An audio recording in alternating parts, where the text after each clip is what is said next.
everybody in this room is probably looking for that magic pill, that silver bullet. And the reality today is that all we're trying to do is to accomplish a couple of things. And if you think about it, if you turn up the heat just 1 degree, from 211 degrees, water boils.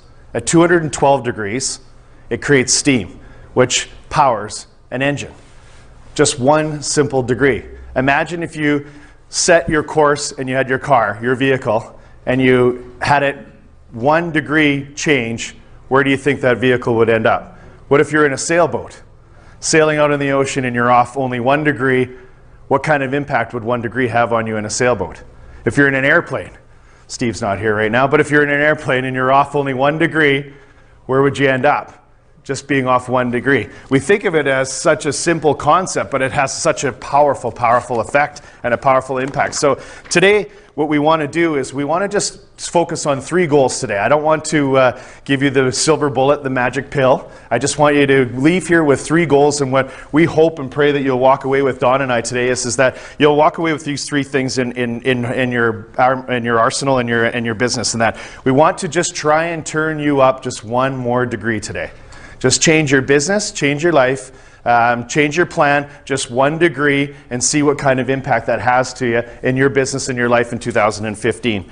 The next thing we want to do is we want you to leave here today with a strategy, with an intentional, strategic business plan. So many times you'll hear over and over again, and I'll just take a quick poll. How many people need to get more strategic and more planned? Right? And so one of the things in our industry you'll find is that agents aim for absolutely nothing with amazing accuracy. Right? And you hear that over and over and over and over again, whether you're a mortgage broker, whether you're an agent, whether you're in the business and that. And so I want to change that habit and have that ability that you have a target, you have a strategy. And the last thing, and the third goal we want you to leave here today with is a focused, intentional marketing plan.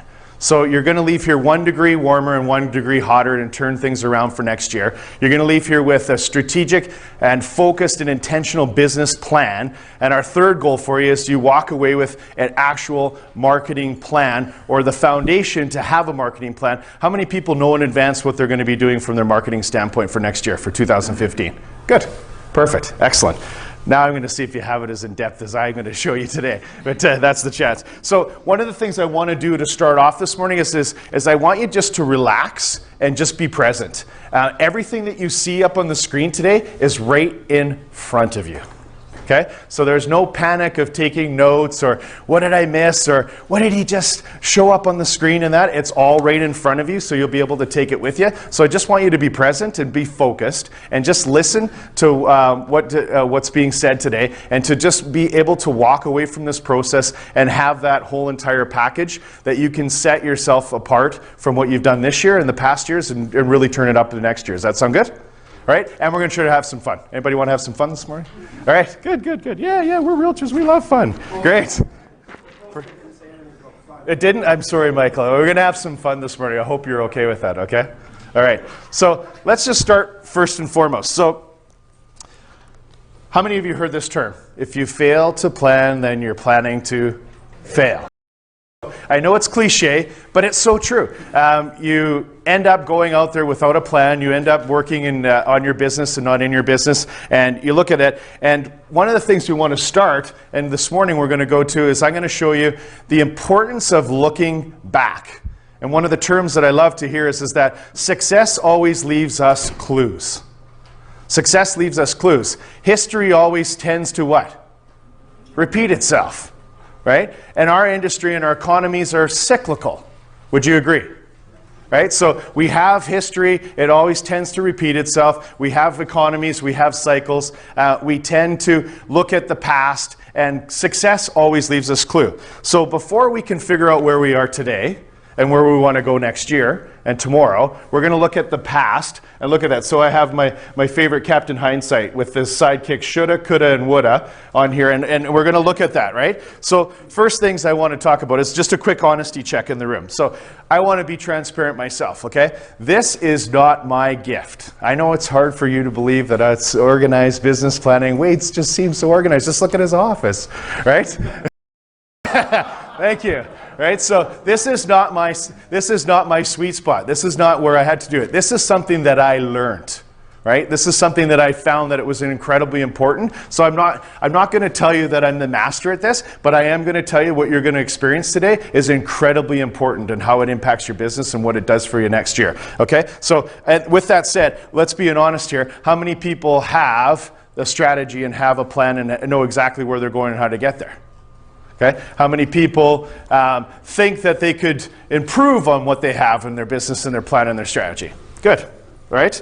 And so one of the things that we're going to try to do is to improve on that. And so what we're going to do is we're going to look back. We're going to look at the clues. We're going to look at challenges. We're going to look at trends. We're going to look at opportunities. We're going to look at a focus part of your business. And so I want to look back at the historical data and the historical information and chart a map and start a strategy for those of you to go back and take a look at it. So how do I do this and where do I go to get this? So first and foremost, here are some sources where you can go back and target first. So write this down. How many of you people have local boards? Okay, so your local board all provides you with statistical data and information. Please go seek that out. Find where your local board statistics are, your historical data, your information that shows you where we've been and where we've gone with the real estate industry. Other sources are NAR. NAR has an biannual, every second year they have a buyers and sellers report. If you go to the website realtor.org, that is the NAR, National Association of Realtors website, and that has a ton of data and a ton of information and resources for you to look at buyer trends and what's happening with that. Are those important data and statistics and things like that to be more strategic? Yes or no? Absolutely. So we have to look at that information, look at that data. Other sources, and I'm going to quote my good friend Tom Ferry, is that the other place to go is to GTS it. What's to GTS? Google that stuff. All right? So GTS it. Google that stuff. So Google has an incredible amount of information, statistical data and things like that that we want to look at. So what I want to start with is I want to look at and study what's happened in the trends in the price. Okay? And looking at price and walking away from here. So if you're going to take notes, here's what I want you to take away from the price. Everybody in this room should have the following information available to them and ready at their fingertips. First and foremost in price, you should know what your median price is in your area, please. What is the median price in your area? Okay? The next statistic that you need to know is what is the average price in your area, in the area that you work and trade. The next statistic we're going to look at, and I'm going to ask you to see what has price done. Is price trending up? Is price trending down? Or are prices flat? So how many of us know if their price points are trending up, if they're trending down, or if they're trending flat? Now the interesting part is and we're going to see in our area here, is that price is actually doing different things in different price points. What do I mean by that? So, and price, is the low end different and trending differently than the mid end? Yes or no? Yeah, is the mid end trending differently than the high end? Yeah, so to take the time and look and say, not only are we looking at just price in general, average and median price, and if they're trending up or down or stable, but I want you to look at what the low end price trend is, what the mid price point range is trending, and what the high price point is trending. Okay? And so you'll be that and to be now the other one I want you to look at is what price points are all the listings happening in? Is that an important stat to know? Yes or no? Yeah. Why is it important to know where everybody's listing in the price ranges? So that you can talk to your seller. Okay. But if I'm looking to build my business next year, let me rephrase that question. You're focused on that, right? Is it better to focus on an area and a price range where there's business, listings, and sales happening, or focus on the areas and the price points where there's nothing happening? Right? So if you don't know where the price points are, where all the business is. So if you look in our range in that, it's very, very simple. In our statistics, in our data, there are 2 price points in our area, in this area here, that are exceeding anybody else's expectations. The $250 to $450 price point and the $600 to $800 price point.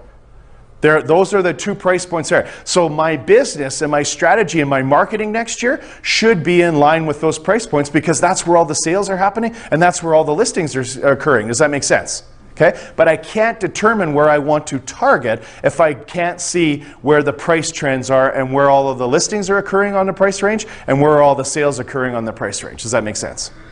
Okay? So taking the time. Now, do prices on different property types?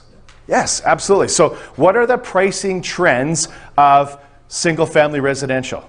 What are the pricing trends on townhomes? What are the pricing trends on condominiums? What's the trends on farms and acreages, lots, new homes, construction? So my question for you is that, can you identify, and then if we know what property types are trending and increasing in value and building equity, should that be a target for us in our business next year, yes or no? Absolutely. Being an expert. And does this change? Does it change? Yeah. Every year it changes. Property types. For the first time in 10 years, we're starting to see the changing of the guard in our area here. What I mean by that is that the types of buyers have changed for the first time in 10 years here that are leading the business, and the type of property has changed for the first time in 10 years. It's been the same type of buyer and the same type of property leading the market for 10 years in this area, and it has changed for the first time in a decade. How many people knew that? Right? So to be able to look at that information in that. The last one I want to talk about is that what is your price average for your area? What are prices and what are the price points for different neighborhoods in different areas? Right? Can you identify? So in this particular data, it actually shows you on this graph here what price ranges in that for specific sub-areas in different neighborhoods, and what's the price, the average price of that area in that neighborhood. Is that important for us to know? Yes or no? Yeah, absolutely. Because now we can be more strategic, and now we can be more planned with our targeting and our marketing plan in that. The other thing we want to do is that how many people want to know what neighborhoods and what areas are more affordable than others? How many people think that they would engage a consumer if you knew what the top 3 neighborhoods were for the most affordable buying in the area in your residence? Would you be able to capture leads from that information and knowing that? I believe you can. Right? I believe that it's valuable to know what the 3 top areas where the first-home home buyers should buy. The 3 top neighborhoods where the move-up buyers should buy. Do you think consumers would be interested in knowing that kind of data, yes or no? Yeah, absolutely. And it's interesting, I see in our industry, I don't see agents marketing their expertise and their knowledge and the information like that. What I see them marketing is what? Houses. Right? So unless you have a hot listing, unless you have something that's going to be engaging, are you capturing leads and are you capturing consumers' attention, yes or no? Could you use this data and could you use this information to create reports and to be able to make stuff available and have people contact you, email you, respond to that by using this type of data, yes or no? I guarantee you could. I guarantee you could too. Using this data, and I know it's, again, I'm going to be honest, that it's not the most exciting thing to look at in that, but if you really take a look at the numbers and you really know what's going on with the price point and with neighborhoods and areas, you have something that people want. Agreed? Right? And you have something that would be able to capture leads. So moving on to the prices and that, we break it down into the sub areas, we break it down to where all the activities are, we break it down to seeing where the trends are in the price point, if the trends are going up, trends are going down, if prices are stable and how it's impacting it. So at the end of the day, we want to be able to know that information, okay? So quickly, what are the pricing trends in our area today? Prices should be trending next year, why? To what? What should they be doing next year? Yeah, correct. Right? Why is that? What's driving? What drives price appreciation? Inventory and demand. Supply and demand. So where are we at supply-wise, please? Low inventory. Right? Very little. And what do we've got from a demand standpoint this year? Just in this area? 24% increase in number of transactions just in our area alone. And for most of you in this room, I'm sure the numbers aren't much different than that. So when you have a lower supply and you have a higher demand, what does price have to do eventually? Go up. And so you'll look at some of the graphs and you'll look at some of the things and you'll start to see what? What's this little thing here at the bottom? What's that little line starting to do? Trend up. Trend up. And it's an uptrend and opportunity. Yeah. How long have we been trending up, guys? Not very long. So could it be fair to say that we could argue that we probably hit the bottom when? Last year. Last year we hit the bottom. How many people have customers that are trying to time the market right now? Right? Yeah. So would this be a powerful diagram and a visual for you to be able to prove that we have bottomed out and that we probably are on our way up, and to stop those fence sitters? Yes or no? Yeah, absolutely. Okay. So